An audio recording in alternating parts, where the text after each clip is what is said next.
So there are three main pathways. So one being undergraduate and two kind of postgraduate pathways. In terms of the undergraduate medicine pathway, this is for students who are, high school leavers, maybe you've taken a gap year, or maybe you've started an undergraduate degree. There are a few different components that are considered.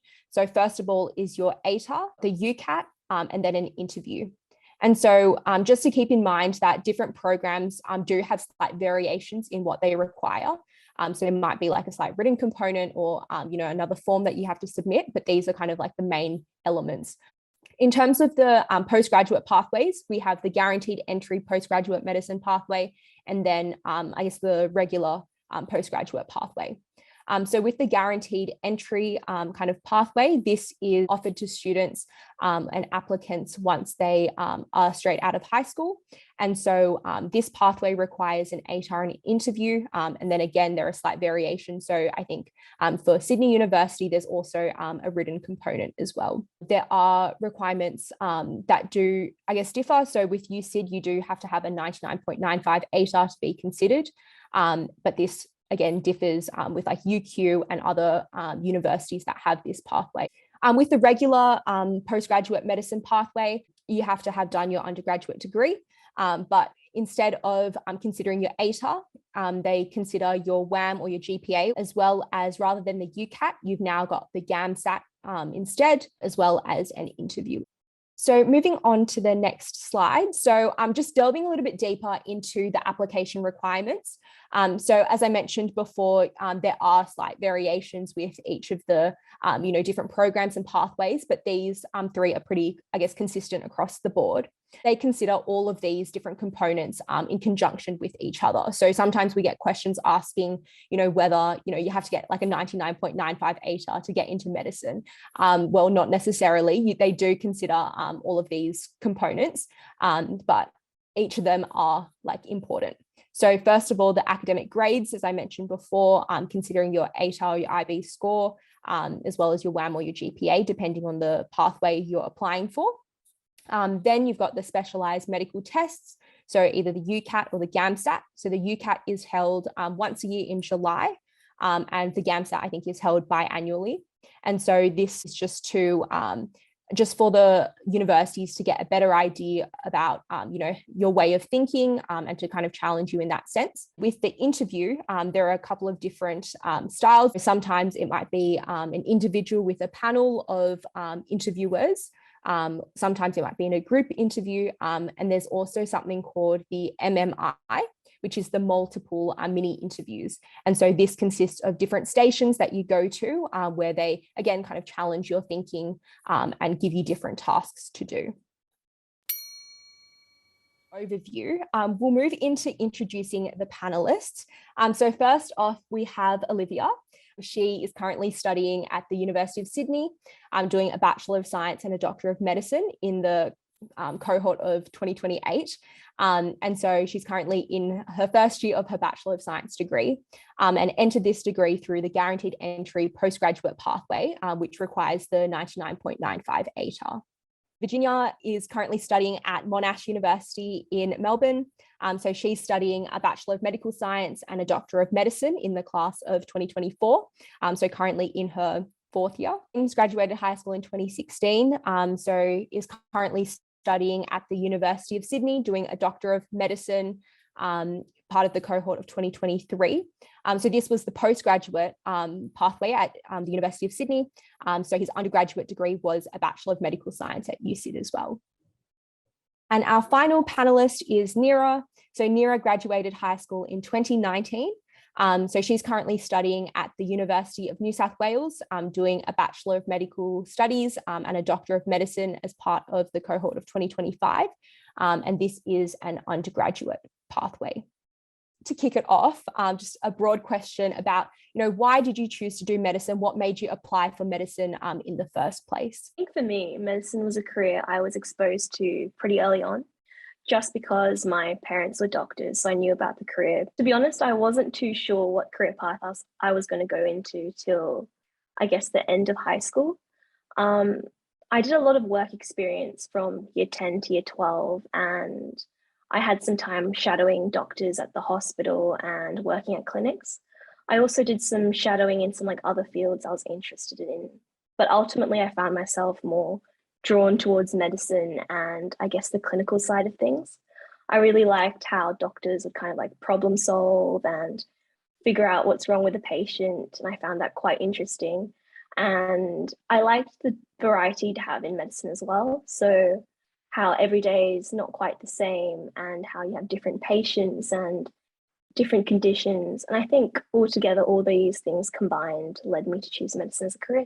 One main reason was that I actually had a very minor childhood illness growing up. And so I was exposed very early on to the sort of power of medicine. And I was able to see the impact that doctors can have in someone's life because I felt that own impact from my own doctors. And so I guess part of me has always wanted to pay it forward and be able to influence someone else in the same way that I was by my own doctors. I also think it combines a lot of my passions in biology and science with my interests in how people communicate and interacting with people in that more sort of personal one-on-one basis. So I didn't really know exactly what I wanted to do during undergrad. I knew I wanted to work in the health industry because I just thought it was a good way you could get paid to help people, basically. I thought it was a very meaningful kind of industry to get into. And I found that the stuff that I really enjoyed was my biology classes. And I thought, though, that rather than research, you do a bit of research in medicine, but I also like with medicine the fact that you can kind of put that knowledge into practice on a day-to-day basis, and it's very practical kind of knowledge base that you have to have. I didn't really know what I wanted to do growing up for most of the time. It was only about like year 10 when I kind of decided I wanted to do medicine. When I was in like year 9 at my school, I was playing basketball for my school, and then one of my teammates suddenly had a really bad asthma attack just on the court, and no one really knew what to do or how to help her. Like everyone was just standing there, me included. But then one of the spectators was like one of the other players' dad, who was also a doctor, and he was able to come and help her get her the right equipment, get her breathing properly. So like I guess that moment kind of really left a great impact on my decision, because it made me think about how, like, you know, they're able to help people really easily, and they're able to take their skills and their knowledge outside of their normal work environment, and just bring it into any situation. Like it's skills that they can take anywhere with them. And I really wanted to be able to help in moments like that instead of just not knowing what to do. One thing that I guess students kind of are concerned about is the application process to get into medicine, because it can be, I guess, quite daunting or more components compared to other degrees. Next question is, what is something that you found difficult or interesting about the application process itself? So I did the UCID guaranteed entry pathway. Because there is such a high ATAR cutoff, I found the whole process quite secretive. That was something that was definitely a bit difficult for me because I didn't know anyone who had gone through the process. I didn't know anyone who was studying the degree. And I found that generally it was like a lesser known pathway than some of the other degrees out there. So that was something which was a bit difficult. There wasn't much information online. It was all a little bit clandestine, I guess, because they send these sort of cryptic emails out. They can't give too much away until you're there on the day. But ultimately, there weren't many curveballs thrown. It was just part of that hurdle of you're not being fed all the information. Obviously, you have to adapt on the spot. And I think that that was actually a really good test in your abilities as a future doctor, being able to cope with, you know, not fully knowing everything in one go and being able to be resourceful.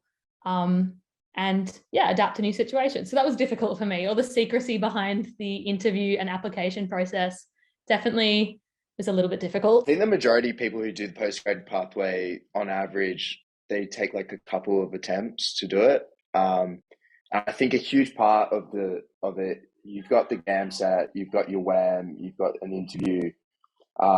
It's a lot of single moments of high pressure. So it's kind of like a mental game, if it, as well as kind of everything else that goes on top of it. I kind of went in and had the mindset of try and not put too much pressure on yourself, and you end up doing better.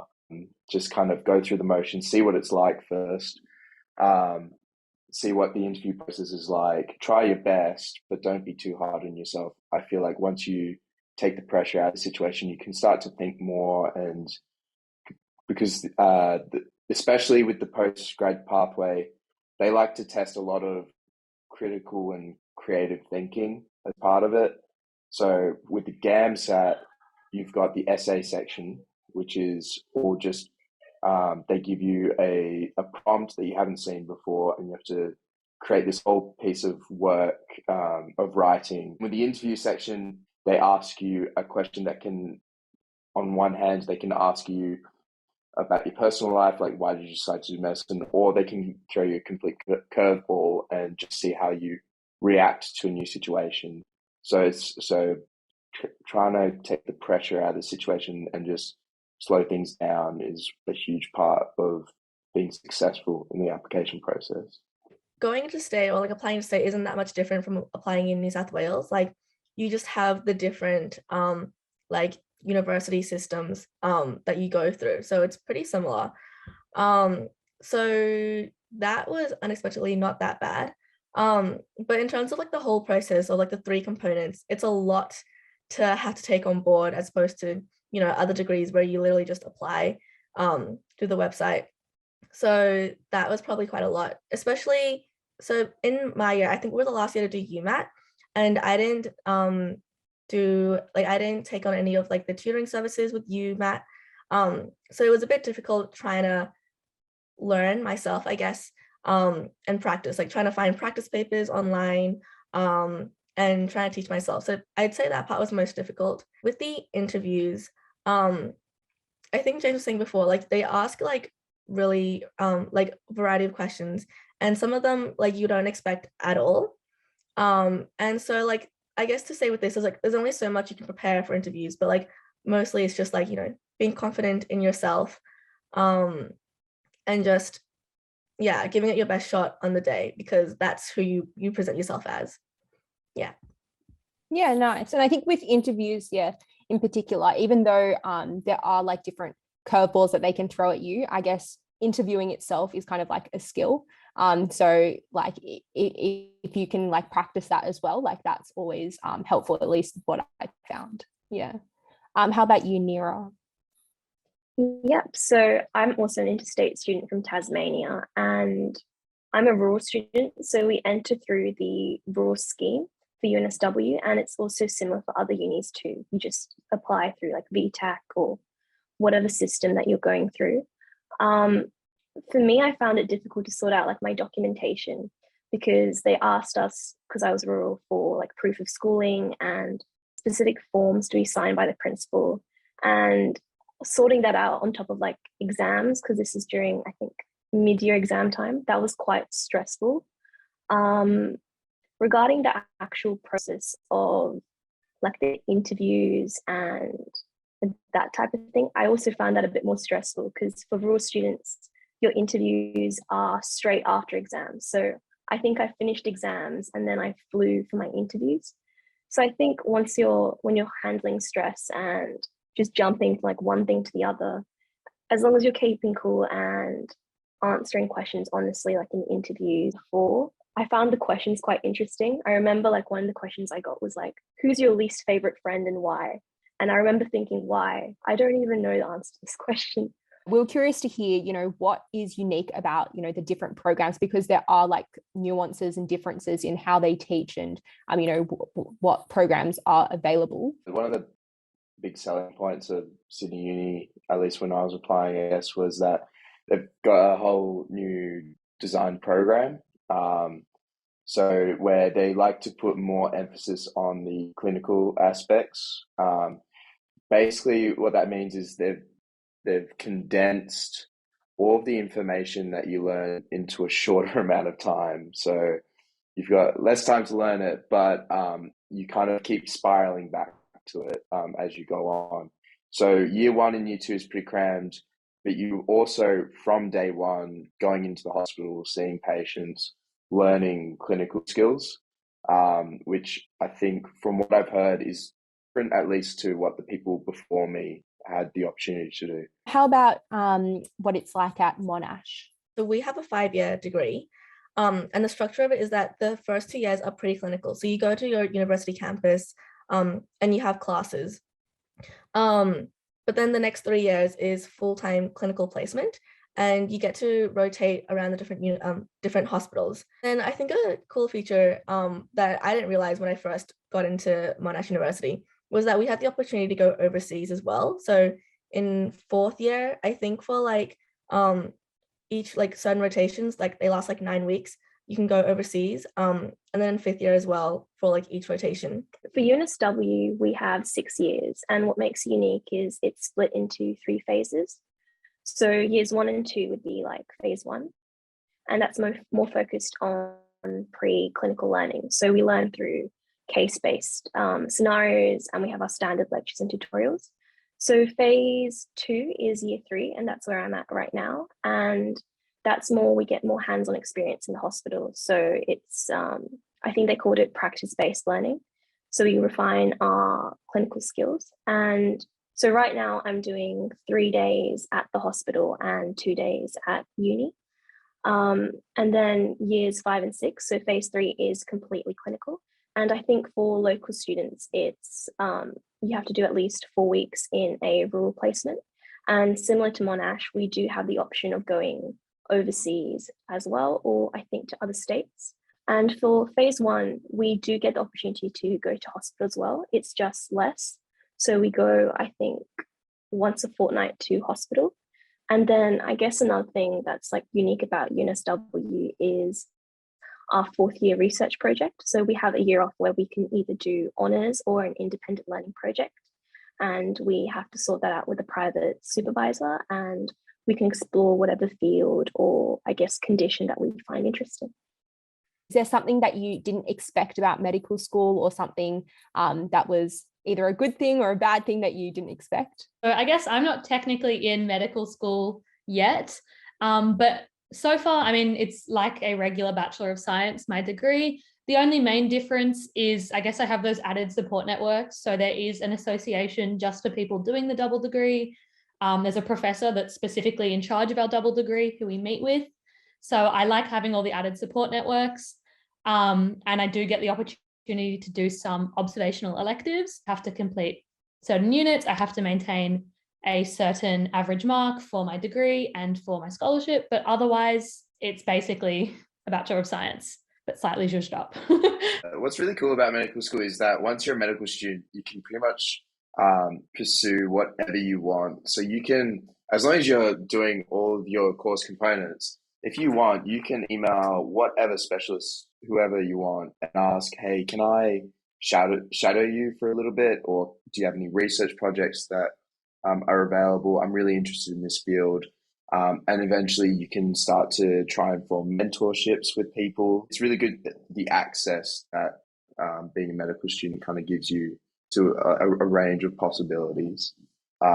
As long as like you're kind of putting the effort in and just having a look and seeing what's out there.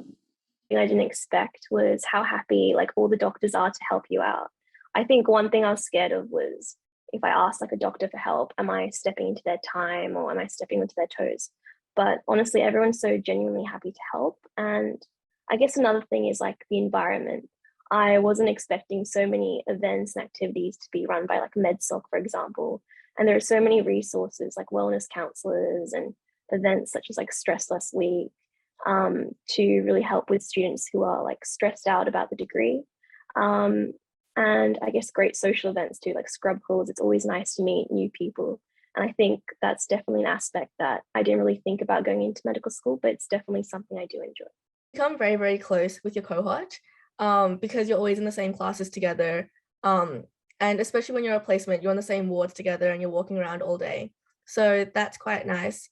And like placement itself is quite a big change because you're confronted with a lot of things sometimes that you're not expecting. And also it can just be exhausting to have to be at the hospital the whole day and then like go home and study. But having that kind of close cohort really helps, especially when you can study together and things like that. Along with that, you become very close with people in medicine as well, because you have like a very set timetable. At least at Monash, you don't really get much say, and that goes along with like holidays and like when university actually starts and things. And so our schedule is very different to every other course at Monash University. So like, for example, our holidays were a whole month before everyone else's holidays. So there wasn't much overlap there. So that was something that I didn't quite expect going into medicine. Moving on to our final question before we open it up to everyone. What advice would you give to students who are intending to apply for medicine programs?